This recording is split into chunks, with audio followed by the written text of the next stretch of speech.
السلام علیکم ورحمۃ اللہ۔ الحمد للہ رب العالمین، والصلاة والسلام علی امام الانبیاء والمرسلین وعلی آلہ واصحابہ اجمعین، اما بعد فاعوذ باللہ من الشیطان الرجیم، بسم اللہ الرحمن الرحیم۔ یا ایہا الذین آمنوا کتب علیکم الصیام کما کتب علی الذین من قبلکم لعلکم تتقون ایاما معدودات۔ صدق اللہ مولانا العظیم۔ محبت، عقیدت، الفت اور پیار سے درود پاک۔ صلاۃ والسلام علیک یا سیدی یا رسول اللہ، وعلی آلک واصحابک یا حبیب اللہ۔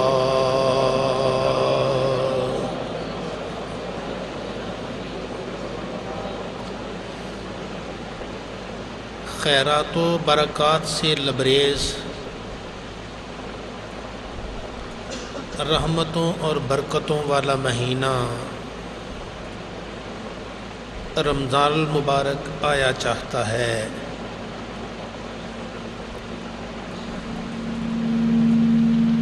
اللہ رب العزت ہم سب کو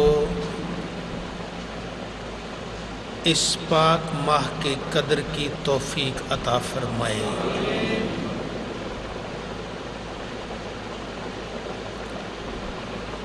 موسم میں شدت ہے، گرمی ہے، دن لمبے ہیں، ذرا روزہ نفس پہ ذرا مشکل ہے، لیکن اگر اللہ کی توفیق شامل حال ہو تو پھر بڑی بڑی مشکلیں بھی آسان ہو جاتی ہیں۔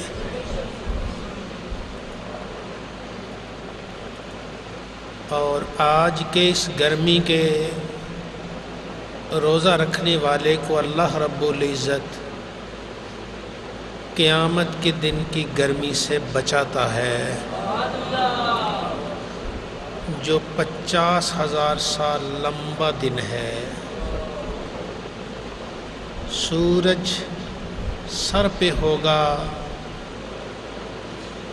زمین تپ رہی ہوگی، پاؤں میں جوتا تک نہ ہوگا، سر پہ کچھ چھتری تک نہ ہوگی، کھڑا ہونا پڑے گا۔ تو اس دن راحت اور سکون کے لیے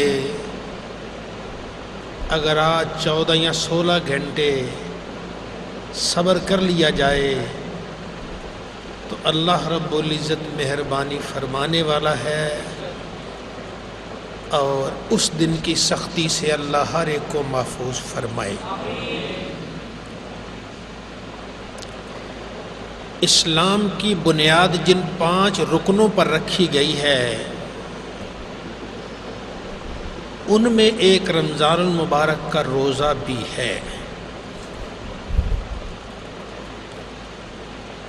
پہلا رکن تو ہے کلمہ طیبہ،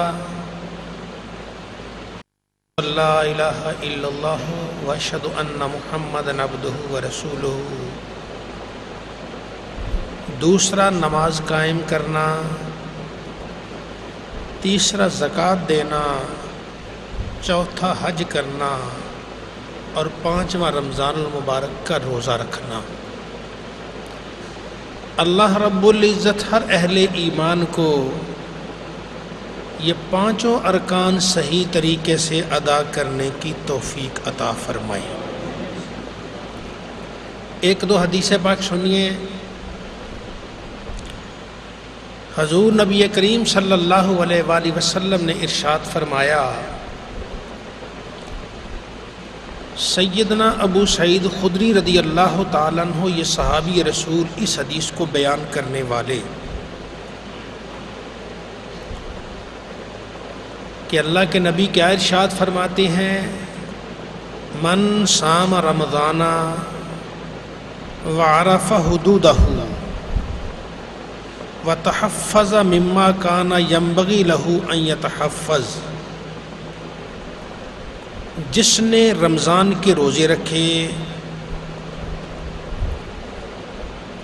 اس کی حدود کو پہچانا،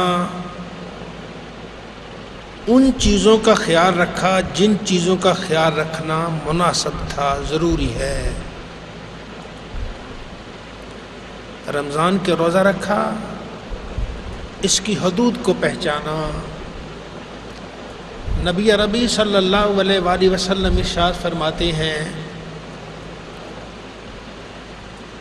کہ جو آدمی احکام الہی کی پابندی نہیں کرتا، گالی گلوچ دیتا ہے اور اسی طرح کے پرانے کام کرتا ہے جیسے وہ پہلے کرتا تھا، تو اللہ فرماتا ہے تیرے بھوکے اور پیاسے رہنے کی مجھے کوئی ضرورت نہیں ہے۔ تو روزہ صرف بھوکا اور پیاسا رہنے کا نام نہیں، روزہ جہاں جسم کا روزہ ہے، جسم کے سارے اعضاء کا روزہ ہے، آنکھ کا بھی روزہ ہے، کان کا بھی روزہ ہے، زبان کا بھی روزہ ہے، قدموں کا بھی روزہ ہے، ہاتھ کا بھی روزہ ہے۔ تو اللہ تعالی ہم سب کو مکمل روزہ رکھنے کی توفیق عطا فرمائے۔ تو ارشاد فرمایا جو رمضان کے روزے رکھتا ہے، اس کی حدود پہچانتا ہے اور جو چیز مناسب ہے اسے کرتا ہے، تو پچھلے جتنے بھی گناہ ہو گئے اللہ تعالیٰ سارے گناہوں کو معاف فرما دیتا ہے۔ بڑا سستا سودا ہے یہ، اتنا مہنگا سودا نہیں، ورنہ دیکھ لیجئے، کبھی غور کیجئے، اللہ کی مہربانی ہے، اللہ ہر ایمان والے کو بھلے میں رکھے، خوشحالی میں رکھے، ورنہ کتنے آپ کو لوگ ایسے نظر آئیں گے کہ صبح سے لے کر شام تک سڑک پر کام کرتے ہیں، دھوپ میں، چند پیسوں کے لیے، شام کے کھانے کے لیے، اپنے بچوں کی روزی کے لیے۔ تو اس تھوڑے سے کام کے لیے اتنی محنت کی جاتی ہے، تو جو کام ہی ابدالآباد تک رہنے والا ہے، جو نعمتیں ہی ابدالآباد تک رہنے والی ہیں، ان کے لیے ایسی کیوں نہ محنت کی جائے۔ اللہ تعالیٰ ہر اہل ایمان کو اس کی توفیق عطا فرمائے۔ تو فرمایا جو رمضان کے روزے رکھتا ہے، اس کی حدود کا خیال رکھتا ہے، اور جن چیزوں کا خیال رکھنا مناسب تھا وہ ان کا بھی خیال رکھتا ہے، تو اللہ تعالیٰ اس کے پچھلے سارے گناہوں کو معاف فرما دیتا ہے۔ گویا رحمت الہی کا سمندر بہہ رہا ہے، اور اللہ تعالیٰ آدمی کو پکڑتا ہے، جو روزہ رکھتا ہے سمندر میں غوطہ دیتا ہے، باہر نکالتا ہے، پاک و صاف ہو کے آ جاتا ہے۔ جیسے پرندے، مرغابی کہاں کہاں پھرتی ہے، اس کے پاؤں میں اردا گرد گرد ہوتی ہے، لیکن جیسے ہی یہ سمندر میں غوطہ لگا کے باہر نکالتی ہے، پاک و صاف ہو کے آ جاتی ہے۔ اسی طرح رمضان المبارک ہے، اس کے روزے ہیں، ان رمضان کے روزوں میں جو غوطے لگاتا ہے اللہ کی رحمت میں ڈوبتا ہے، رب تعالیٰ سے دونوں جہاں میں سیراب کر دیا کرتا ہے، اللہ تعالیٰ اس پہ اپنا لطف و کرم اور اپنی رحمت نازل فرماتا ہے۔ اب ایک اور حدیث پاک سنیے، اس کو سیدنا ابو ہریرہ رضی اللہ تعالیٰ عنہ بیان فرمانے والے کہ حضور سیدنا رسول اللہ صلی اللہ علیہ وآلہ وسلم نے ارشاد فرمایا، اذا دخل رمضان جب رمضان آ جاتا ہے فتحت ابواب السماء، آسمان کے دروازے کھول دیے جاتے ہیں، جنت کے دروازے کھول دیے جاتے ہیں، وغلقت ابواب جہنم، اور جہنم کے دروازے بند کر دیے جاتے ہیں، وسلسلت الشیاطین، اور شیاطین کو بیڑیوں میں زنجیروں میں جکڑ کر جہنم میں پھینک دیا جاتا ہے۔ رمضان المبارک میں آسمان کے جنت کے دروازے کھول دیے جاتے ہیں۔ دو حدیث پاک، ایک میں آسمان کا دروازہ کھلتا ہے، آسمان کا دروازہ کھلنا ہے، رمضان میں جو بھی دعا مانگو گے رستے میں کوئی رکاوٹ نہیں ہے، دروازہ کھلا ہوا سیدھی اللہ رب العزت کی بارگاہ میں چلی جاتی ہے، دعا قبول ہو جاتی ہے۔ اور جنت کا دروازہ کھلا ہے، کوئی عمل کرو تو صحیح، رب تعالیٰ جنتی بنا دیتا ہے۔ اور جہنم کا دروازہ اللہ نے بند کر دیا، جہنم کے دروازے رب تعالیٰ اس رمضان المبارک کو بند کر دیتا ہے، ہاں، کہ کوئی بھی عمل کرو، اللہ رب العزت کی رحمت، اس کا فضل ہو، انسان کو ذرا سی بھی شرمندگی آ جائے، رب تعالیٰ اس کے اس گناہ کو معاف فرما دیتا۔ انسان ہے، غلطی ہو گئی، جرم ہو گیا، تو رمضان المبارک میں اگر شرمندگی کے آنسو آ گئے، آنکھوں میں دو آنسو آ گئے، اللہ رب العزت سے عرض کی یا اللہ تیری رحمت والا مہینہ تھا، مجھ سے پھر بھی غلطی ہوگی، معاف کر دے، شاید یہ کلمہ اس کی زبان سے بعد میں نکلے، کریم اللہ اس کو پہلے معاف فرما دے۔ تو یہ اللہ تعالیٰ معاف فرمانے والا۔ وسلسلت الشیاطین، اور شیاطین کو زنجیروں میں جکڑ دیا جاتا ہے، ان کو جکڑ کر جہنم میں پھینک دیا جاتا ہے کہ تم اب پورا مہینہ اہل ایمان کو تنگ نہیں کرو گے، اہل ایمان کو تنگ نہیں کرو گے۔ تو جب ہمارا دشمن قید ہو گیا، رحمت کا دروازہ کھل گیا، ہمارے لیے جہاں سے کوئی عذاب آ سکتا تھا وہ دروازہ بند کر دیا گیا، پھر بھی ہم یہ چیز حاصل نہ کر سکیں تو پھر ہماری بد نصیبی ہی ہے۔ اللہ رب العزت تو مہربانی فرماتا ہے، رمضان المبارک میں جو اس کی بارگاہ میں آتا ہے رب تعالیٰ اس پہ کرم فرماتا ہے اور اس کی زندگی بھر کی خطاؤں کو معاف کر کے اسے جنت عطا فرما دیتا ہے۔ اور حضرت ابو ہریرہ رضی اللہ تعالیٰ فرماتے ہیں، حضور نبی کریم صلی اللہ علیہ وسلم نے جب رمضان آیا تو ارشاد فرمایا، اتاکم شہر رمضان، اے ایمان والو رمضان کا مہینہ آ گیا، شہر مبارک، برکت والا مہینہ ہے، برکت والا مہینہ ہے۔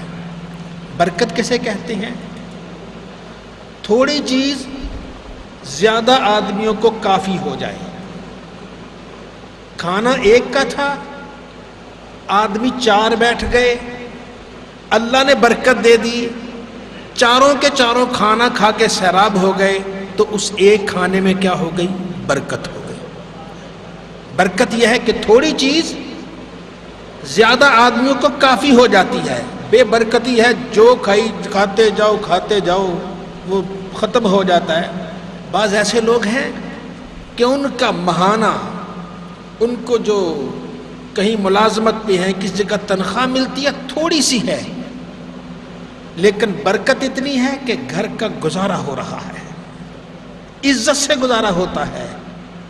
لیکن بعض ایسے ہیں کاروبار اتنا وسیع ہے کہ بہت وسیع، جو بھی دیکھتا ہے وسیع کاروبار ہے، لیکن پورا مہینہ گزارا نہیں ہوتا، پھر بھی قرض لیتے رہتے ہیں، کیوں؟ ان کے مال میں برکت نہیں ہے۔